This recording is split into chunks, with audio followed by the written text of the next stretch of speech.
बच्चों, आपके सामने 80 शब्द प्रति मिनट गति का डिक्टेशन दे रहा हूँ। डिक्टेशन में आने वाले एडवांस फ्रेजेस की पहले मैं आपको आउटलाइन बना के बता रहा हूँ। इसके बाद उसकी प्रैक्टिस करने के बाद आप इस डिक्टेशन को लिखेंगे। थोड़ा डिक्टेशन कठिन ज़रूर है, लेकिन आप लिख पाएंगे। उनकी पहले मैं आपको आउटलाइन दे रहा हूँ। इसके साथ ही मैं बताना चाहूँगा, जिन बच्चों को हिंदी शॉर्ट हैंड के ऊपर किताबों की आवश्यकता हो तो कृपया मुझसे संपर्क कर सकते हैं। मेरा मोबाइल नंबर 9414842949 है। इसके साथ ये भी याद रखें कि बहुत से लोग मेरी इन किताबों की नकल कर रहे हैं, उनसे भी आप सावधान रहें और उनको बताएं कि ये इस तरीके से फलाने व्यक्ति की नकल है। और अब मैं आपको आउटलाइन बता रहा हूँ। इन आउटलाइन को पहले आप लिखें और देखें किस तरीके से मैं बता रहा हूँ। Yes, start. बहस के दौरान, बस करके बहस के दौरान, भारतीय संविधान में, भारत को आधा कर दें, संविधान में ब्रिटिश राज, ब्रिटिश, भारत को आधा करें, ब्रिटिश राज में सुनिश्चित करने के लिए, लाइन को काट के सुनिश्चित, और ये करने के लिए वो पूरा ओमिट करके सिर्फ लिए लगा दें, सुनिश्चित करने के लिए इस्तेमाल किया जाता था। एस टी लूप लगाएं, इस्तेमाल किया जाता था। नियमित रूप से, न माँ को आधा करें, नियमित और रूप से इसको काट दें।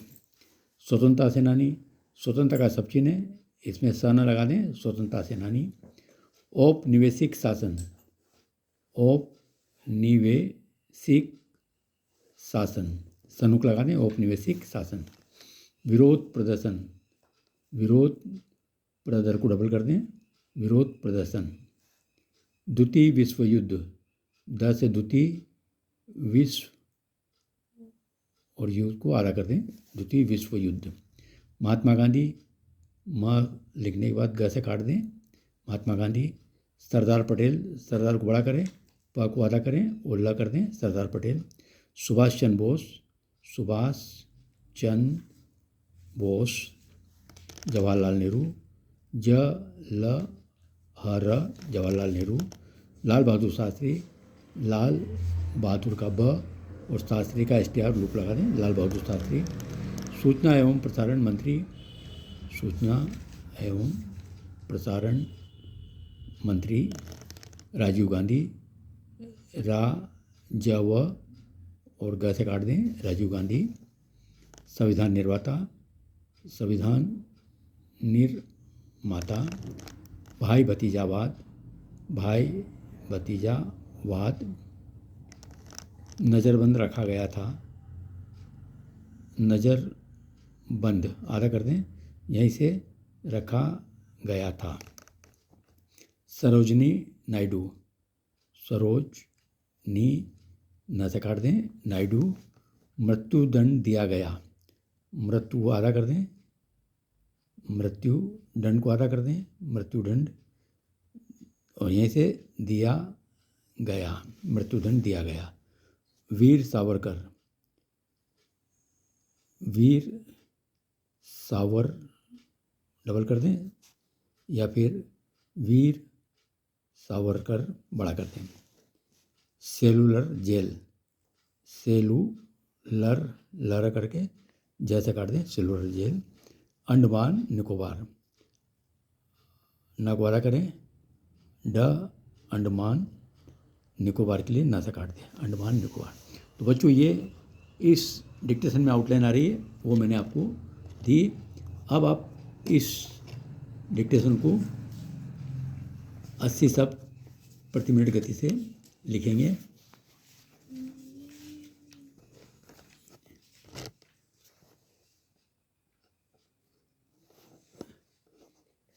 यस।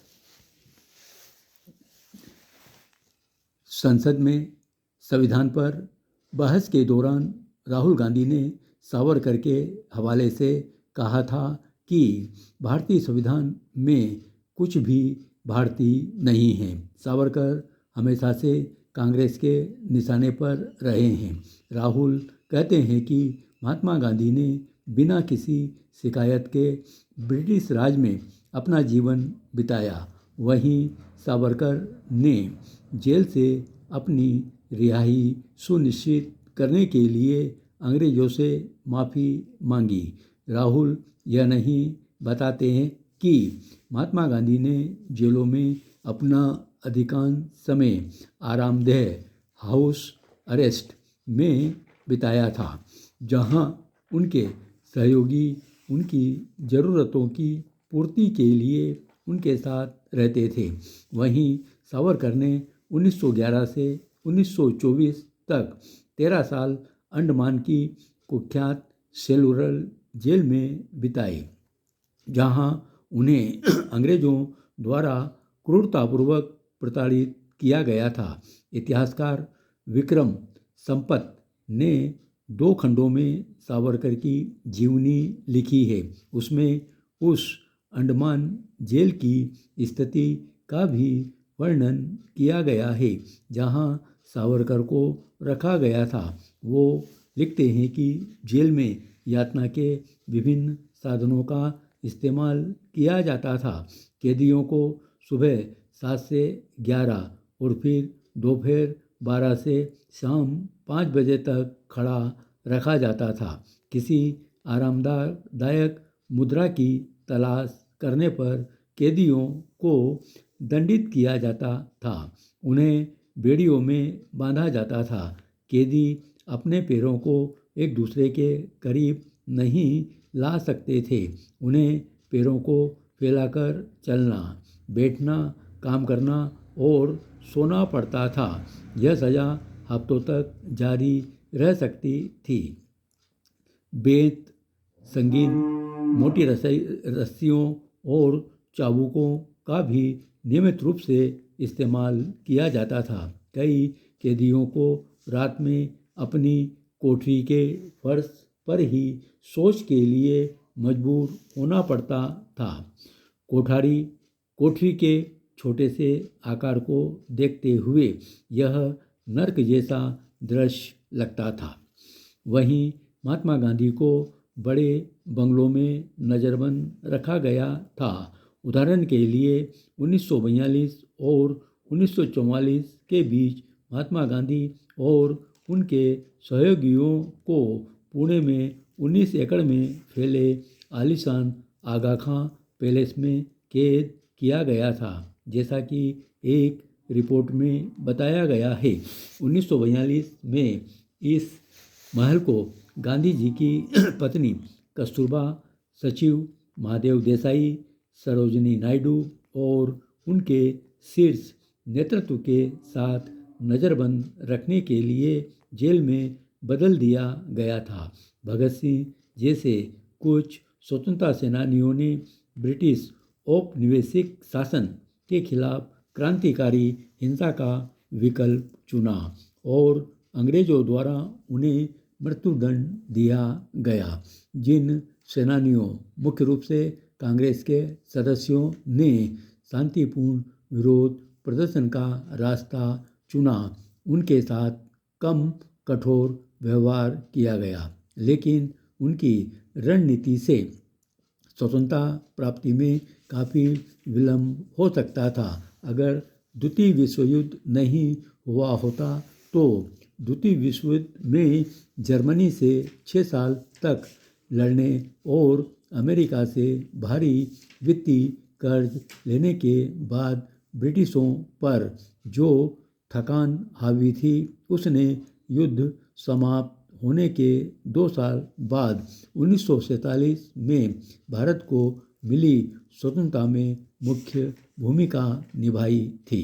राहुल जेल से सावरकर द्वारा लिखे माफ़ीनामे की आलोचना करते हैं, लेकिन अंडमान जेल से रिहाई के लिए ब्रिटिश अधिकारियों को लिखे सावरकर के पत्र में वही भाषा थी जिसका पालन करने के लिए ब्रिटिश वहाँ कैद सभी भारतीय कैदियों पर दबाव डालते थे। स्वतंत्रता सेनानी नंदगोपाल सुधीर कुमार, सरकार और ऋषिकेश जैसे अन्य कैदियों ने भी सरकार के जैसे शब्दों के साथ वैसी ही औपचारिक अर्जी प्रस्तुत की थी। लेकिन अंबेडकर की अध्यक्षता में संविधान का अंतिम मसौदा लिखने वालों ने वंशवादी परिवारों द्वारा संचालित लोकतांत्रिक भारत की कल्पना कभी नहीं की थी। गांधी, पटेल, बोस और अन्य दिग्गजों ने अपने परिवारों को चुनावी राजनीति से दूर रखने का दृढ़ निश्चय किया था। उनमें से अधिकांश सफल रहे। आज कोई महात्मा गांधी वंश, सरदार पटेल वंश या सुभाष चंद्र बोस वंश राजनीति में नहीं है। जवाहरलाल नेहरू को भी इसका श्रेय देना चाहिए कि 17 साल तक प्रधानमंत्री रहने के बावजूद उन्होंने बेटी इंदिरा को सांसद या मंत्री बनने की अनुमति नहीं दी थी। उनकी मृत्यु के बाद ही इंदिरा राज्यसभा सांसद बनी और लाल बहादुर शास्त्री के मंत्रिमंडल में सूचना एवं प्रसारण मंत्री का पद संभाला। राजीव गांधी भी परिवार के सदस्यों के राजनीति में जाने के खिलाफ थे। सच कहें तो आज उन्हें अपने परिवार के 3 सदस्यों को संसद सदस्य के रूप में देखना अच्छा नहीं लगता। संविधान निर्माताओं ने देश में भाई भतीजावाद का सपना नहीं देखा था। धन्यवाद।